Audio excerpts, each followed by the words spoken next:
The world's population is projected to grow by the equivalent of 2 Chinas over the next 40 years. That's a lot of additional food production it's going to take the world's farmers to grow.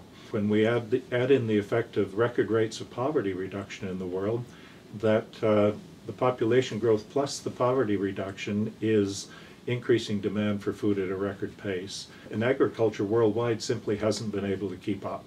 We haven't had the technology that we need to increase productivity at a fast enough rate.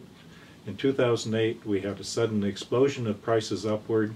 We had food riots across North Africa and the Middle East. We had food riots in India and Bangladesh. In Bangladesh, the price of rice, their main staple, tripled in just a few months in 2008. We have 1 billion people in the world who can't afford 1,800 calories per day. They're spending as much as 3/4 of their income on food.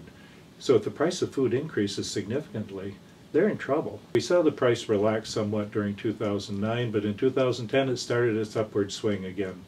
And we had record high food prices in the world in February 2011, and they stayed pretty high for quite a few months into this year. This explosion in the price of food in 2011 contributed significantly to what's grown to be called the Arab Spring, with the food riots and eventually the political unrest across North Africa and into the Middle East. Unless we do something about this, the situation's only going to get worse. We have a high risk of ending up with more failed states across sub-Saharan Africa, for example, and more political unrest across the Middle East. But it's not only limited to that part of the world.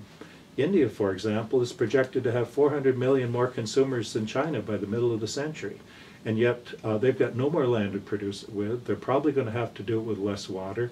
And so with that kind of growth in demand for food, there's going to have to be an increase in productivity that can reduce the unit cost of production, or we'll have prices exploding and far more people going hungry in the world than today.